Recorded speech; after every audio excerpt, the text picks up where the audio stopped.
My name is Tommy Taylor. I'm on the steering committee of the Shelter and Housing Justice Network and Health Providers Against Poverty.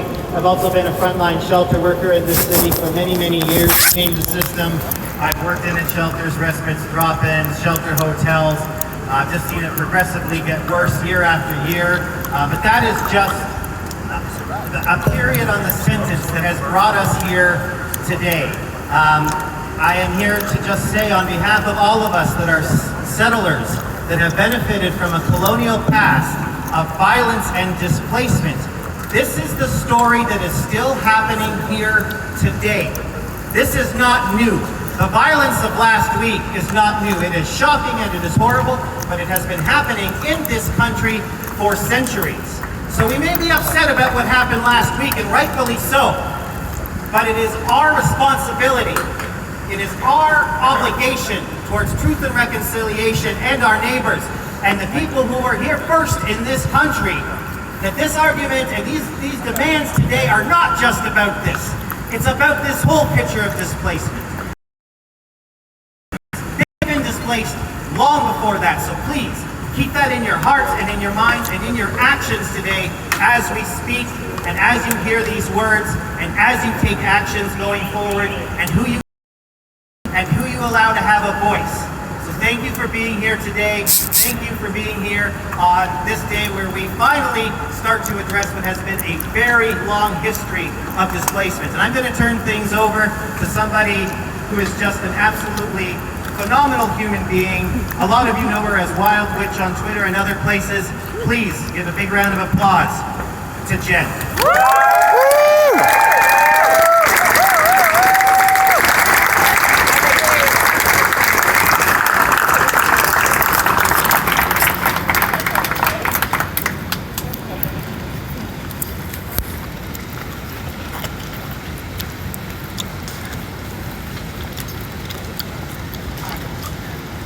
This is a joint statement on the Lamport Stadium encampment experience. In the aftermath of the City of Toronto's brutal assault on the Lamport Stadium encampment, we, the anti-sign organizations, advocates, and encampment residents demand an end to these violent encampment evictions, that all charges laid against community members be dropped, and that Mayor John Tory resign immediately.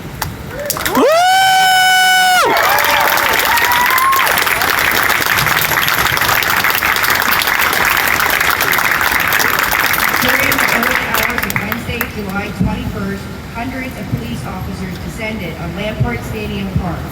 City workers proceeded to fence in encampment residents and their supporters. As the drone hovered overhead, security guards warned people to leave or face arrest for trespassing. Then, brandishing steel batons, police moved in. They hit someone in the face, breaking their nose and splitting open their forehead and lips. They slammed someone else's head into the pavement, leaving them with concussion. They choked and tossed another person by their neck. 2 people are now in casts and will require further x-rays to determine if bones were broken. Police punched, kicked, clubbed, and pepper sprayed dozens of other people and arrested 34. Shame! Encampment residents and their supporters were peacefully standing their ground that day, painting signs and having a barbecue. Residents refused to leave because they had nowhere else to go.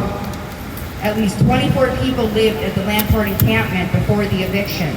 Almost all are still living outside, scattered to other parks in the city. Shame! Shame! Some encampment residents wanted to move into shelters, but the city's own data shows that it doesn't have enough beds to meet the demand. Many others have recently lived in the shelter system, but they returned to sleeping outside because they felt safer in encampments. People at Lamport wanted permanent housing. The city had none to offer. We have hosted city officials and encampments to speak with residents. We have made phone calls, sent emails, signed petitions, and given deputations at city council meetings. We wrote a public letter that detailed the human rights abuses in the city's approach to encampments and laid out a humane alternative framework. Instead, the city seriously injured and psychologically traumatized scores of people, displaced encampment residents, and destroyed thousands of dollars worth of tents, bikes, phones, furniture, medical supplies, and other personal possessions. The City of Toronto has tried to hide the truth by limiting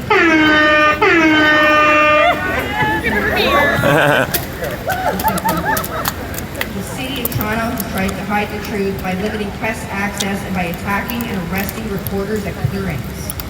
They call the evictions reasonable, firm, but compassionate. They claim to make housing offers even though almost no one is getting housed. They claim to store residents' belongings, but then people find their possessions in a dumpster. John Tory says the city clears encampments because they are unsafe. But at evictions across Toronto, they have shown that safety is the least of their concerns. They are brutalizing people indiscriminately, including the residents of encampments. Tory has compared what happened at Lamport to the previous day's eviction at Alexandra Park, saying the former was only violent because of the presence of protesters. This ignores the reality that forced displacement is, in itself, violent.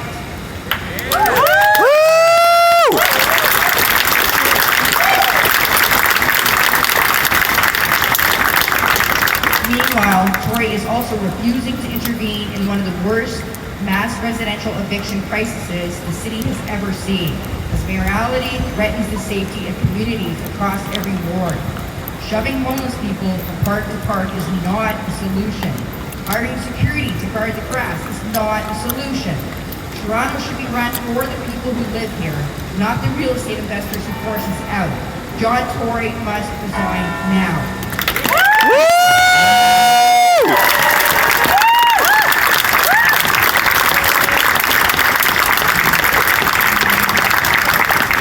These are our demands. John Tory's immediate resignation for the violence he has inflicted on working class people in the city, to end encampment evictions, repeal the bylaws criminalizing people who reside in parks until they leave on their own terms, to permanent housing they deem safe and accessible. To drop the provincial and criminal charges against everyone arrested at encampment evictions, including at Lamport Stadium and in the aftermath outside 14th Division on July 21st, 2021. And lastly, to adopt the recommendations made by the Toronto Drop-In Network in a path forward. Thank you for your time.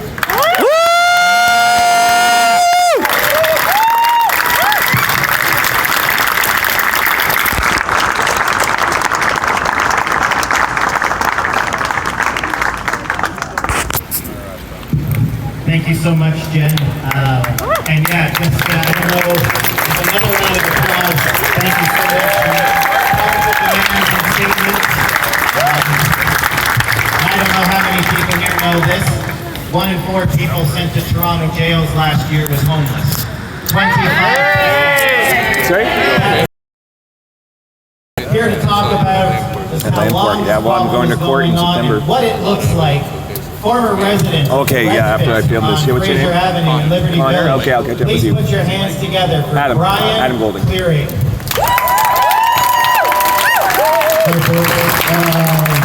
First off, I apologize for the disco sound going on here. We've got a little bit of a karaoke machine, so. Rewind! Hi, my name is Brian Kenneth Cleary, and I've shed blood, sweat, and tears on the patch of grass that police brutalized last Wednesday. For a little over a year in 2019 and 2020, I stayed at the city-run respite next to Lamport Park. I watched the neighborhood grow from hostile to helpful when it came to engaging and supporting respite residents that ended up forming the core of the encampment residents. What we had on that little patch of useless grass was a nascent solution that was working to support both my friends and a system that is poorly run and over capacity. I'm here today to be a voice for those that can't be here and share in this manner. Getting up here isn't easy.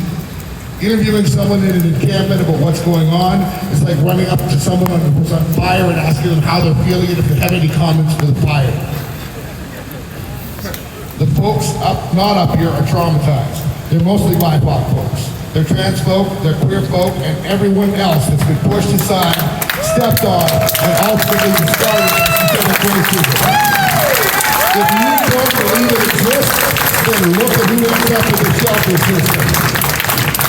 It's the last stop for a lot of folks that have been discriminated against by child care agencies, school boards, employment agencies, city services, and the legal system. Every last one of us is a painful reminder to a so-called civil society that we exist and that there is a human cost. We want you to see us, we want you to hear us, and we want you to let us be. And I want to add one more thing just off the cuff. I was speaking to one of those residents. They couldn't be up here today, but they want me to ask. They've been homeless for a long, long time before COVID, before any of this. They said, Brian, I've been kicked out from under the encampments, from under the bridges, from under the highway, from the parks. Where do I go now? And I don't have a good answer for them. And I don't think the city does either. This is a coalition of support for our side. Look at who we've got here. We've got Indigenous folks, healthcare providers, legal professionals, religious leaders, civil rights leaders, and many marginalized populations supporting us. That means a lot of things, and the one that gets glossed over is the fact that folks like they're treating us, and they're sick of it too. This is solidarity for common sense and the best professional advice going forward. We want it, the city continually ignores it, and has even argued against it in court.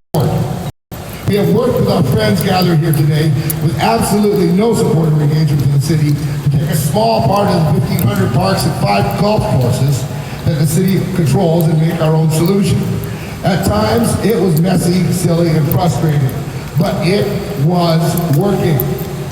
Were there health issues? Yes, mainly because the city and our mayor refused to provide toilets, water, or even fire extinguishers as per the Faulkner Coroner inquest and the recommendation of every damn healthcare provider they talked to. Shame! Was it safe? It was safer than a shelter system that's overcrowded and where violence and deaths grow year after year. Our mayor is happy to use deaths and emergency calls and fires as the reason why encampments are unsafe, yet refuses to apply this same metric to an overburdened shelter system. I want to talk a little bit about the SSHA, the real villains here. The City Shelter and Housing Administration. The SSHA must have independent oversight over its supports and programs the department and its partners provide to its clients. Yes. Even by its own metrics, the SSHA is failing. The silos and supports and programs are a confusing siloed maze of waitlist and catchment area, and they do not stay with clients as they move constantly from shelter to shelter due to an over-reliance on a broken service restriction program. The complaint system for clients is broken, ignored, and inadequate. The SSHA has failed to meet its own mandate to operate at 90% or lower capacity since 2018. They don't have enough room for folks, that's why they're in the damn parks. The SSHA still thinks the rat cage, that's right, Tori, it's a rat cage, that Seton House is safe for operation, even though they've been saying they're going to close it for years. This department's budget now exceeds $500 million. It has tripled under Tory and Bedard. It needs to be defunded. Bedard needs to resign, and we need to put that money into permanent housing and support. Our mayor is simply happy to parrot SSHA talking points without even offering proof or providing insight into how the SSHA implements these supports. Housing worker to client ratios are far too high. Most of these housing workers are inexperienced new hires with no experience in the system. Mental health support is non-existent and consists mainly of wait lists. Almost no shelters have full-time mental health staff. The city has continually failed to accept and implement best healthcare practices when it comes to harm reduction. Folks are dying year after year, and people like Zoe Donovan screaming at the city about it for years, and all they've done is implement a program that's optional. We can do more to save lives. We should be doing more to save lives. Our mayor says he has no control over the city operates. That's a lie. That's like voting for someone to put a goldfish in a toilet bowl, voting to flush the lever, and then being shocked that the goldfish disappears from the toilet flushes. How did that happen? I had no control over that.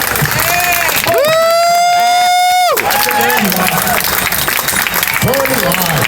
He's deputy mayors off the leash and allowed them to spread hateful lies and vote against engagement. He has appointed hard-nosed heads at round tables, and his thumb lies heavy on policy. We know this and cannot accept it. John Tory's time is over. Already the sharks smell blood in the water and previously neutral councillors are speaking out. You need to go, John. Quality of sword and face the consequences of the ballot box.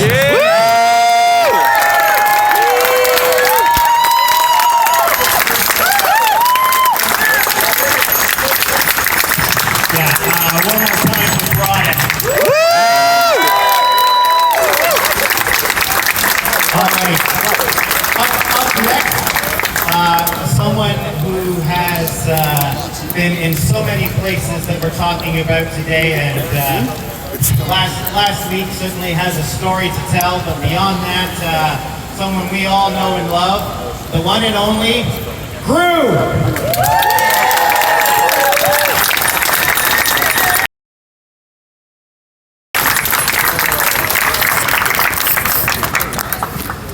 I guess I can do this. Why not?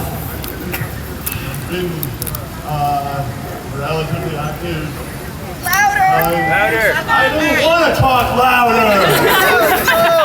I don't like being out here in front of you people.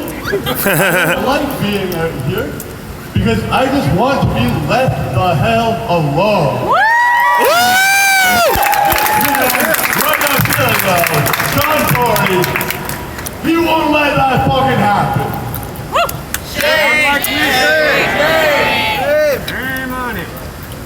The rest of my colleagues, my friends, my comrades here, they all prepared speeches today for you. I don't care. I was ready to shoot from the hip, and you know, I don't actually have anything for you. I don't know. I don't know what to say. I don't have a solution for the homeless problem. It's not a fucking problem. We are people. We are trying to fucking live.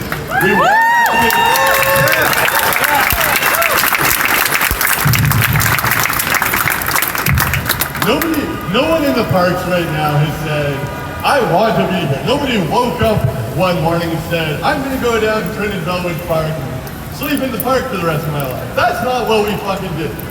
What we did is we said we didn't have any other options. There is nowhere else for us to live. And we made communities, we built communities over the winter that were safe enough. They were not safe, no. Brian is right. They weren't necessarily safe. Hell, for that matter, John Tory is right. They're not necessarily safe, but they are fucking safer than the shelters in this city that are consistently filled with violence, filled with fires, filled with death.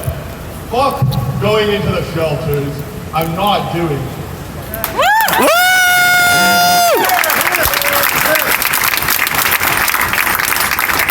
Thank you!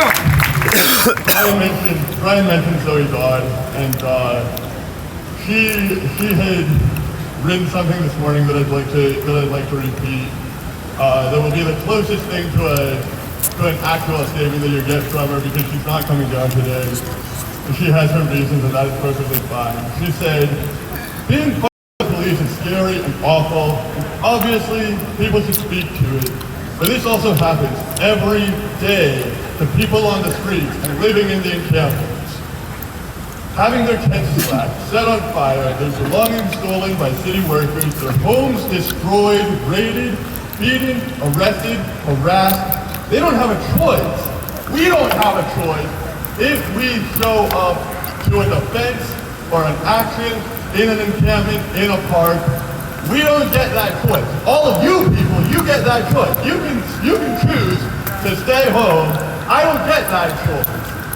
I have to be there because that is where I fucking live. My apologies for my language.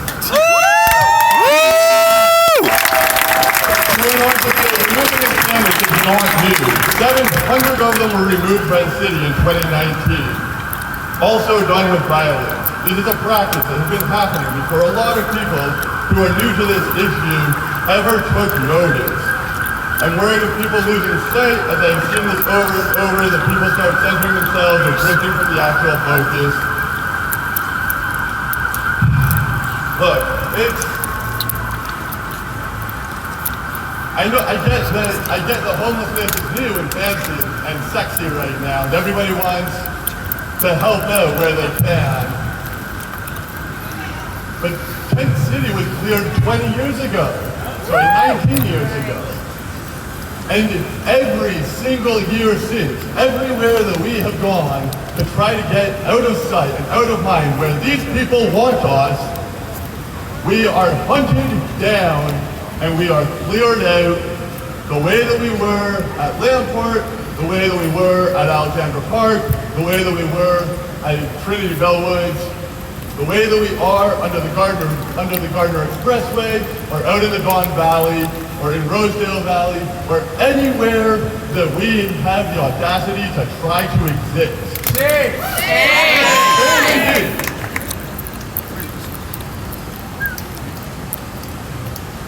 The ask in the press release from ESN this morning for John Tory to resign is a great start. Sure, John Tory, resign. There are 26 other people in that building who are responsible for what happened this week.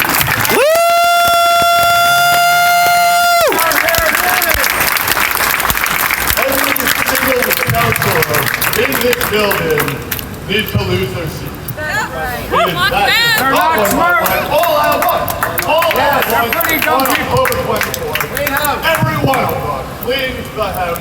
We need to put people who actually put community first into that building and build our communities instead of more fucking luxury condo buildings.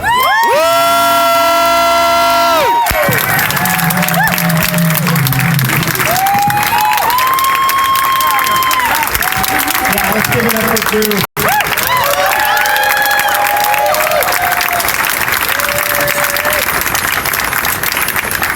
Couldn't hit at home just how long and how big this problem is, and how much of it is just coming from this building right behind us right there. To speak to this, somebody who has been around in this city, everything from the Shelter and Housing Justice Network to the Interfaith Coalition on Homelessness. This is a man who during the pandemic, because the city wouldn't provide life-saving services, became known as Mr. Water. Please, put it together for Rafi. Woo!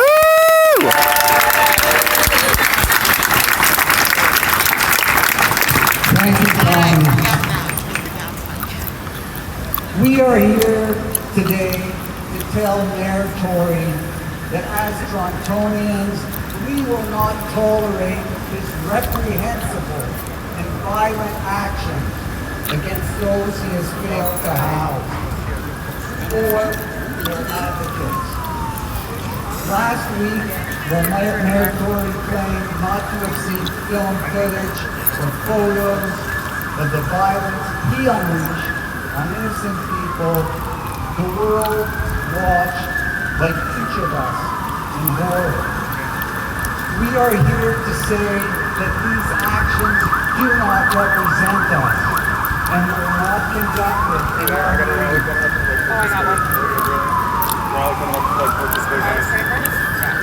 Mayor Tory, upon shattering the bones of an arm or a leg is not compassion.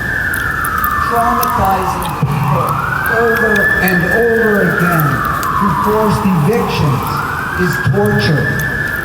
Disposing of a person's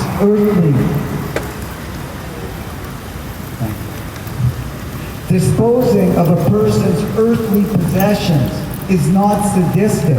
It decreases their chance of survival. Destroying encampments is destroying people's lives. Making the homeless invisible so they hide under bridges and in ravines is not a housing solution. Rather, it is a way to spike the number of homeless deaths, which is something you all know too well. Mayor Tory, long before the global pandemic, there was an epidemic of homeless deaths in this city.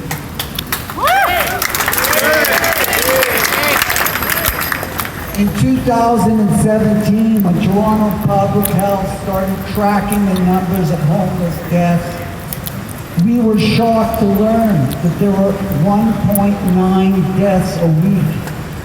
That number in 2020 was 2.7 deaths a week. All of these deaths have one commonality: the people lacked housing you never gave them. Furthermore, they were preventable deaths.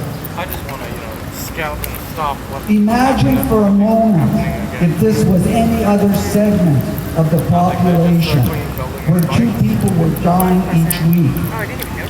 Now think about the unlimited amount of resources that would have been invested to stop it.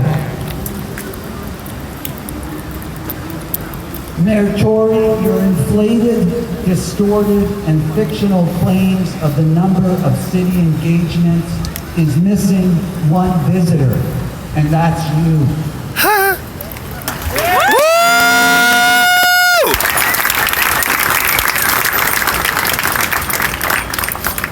You have never visited an encampment or met with a resident. Why? I suggest that if you want to meet some of the most beautiful and generous people in your city, that you do so.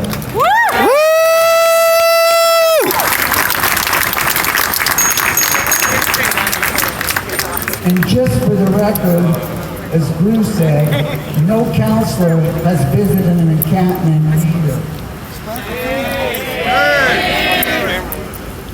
Many people think the pandemic created encampments.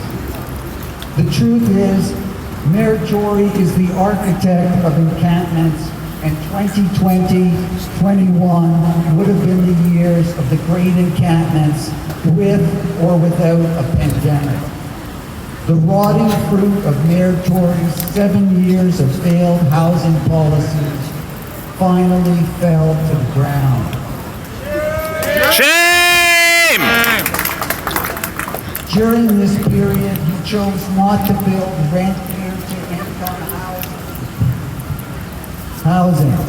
Instead, he took what looked like a less expensive path that has cost more in lives and dollars than anyone could have ever imagined. Every fall, he expanded the emergency component of the shelter system with respite centers and out of the cold shelters. Then in the spring, closed them. The remaining 7 months of the year were known by our friends who used the shelter system as the camping season, where they slept in parks until fall. This seasonal approach to homelessness doesn't work because it doesn't provide people with a way into permanent housing.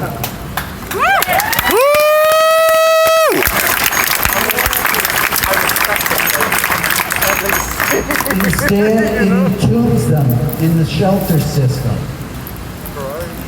As the housing disaster unfolded, Mayor Tory could not expand the emergency shelters fast enough. Late December 2017, the Better Living Center was opened. Early 2018, the Armories. Then many overcrowded emergency shelters with low health standards remained open all year round. In 2019, Mayor Tory was out of real estate and could not expand the shelter system further. He went and erected 3 sprung structures or domes, choosing once again congregate settings over housing. On December 13, 2018, over 31 months ago, the Shelter Housing Justice Network asked Mayor Tory to declare an emergency on homelessness and to bring in all 3 levels of government to the table. If he had had the courage to do that, we would not be in this situation today.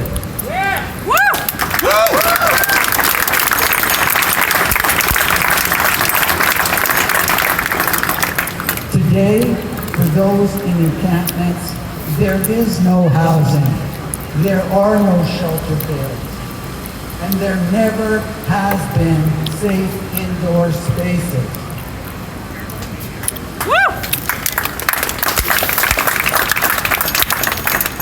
Mayor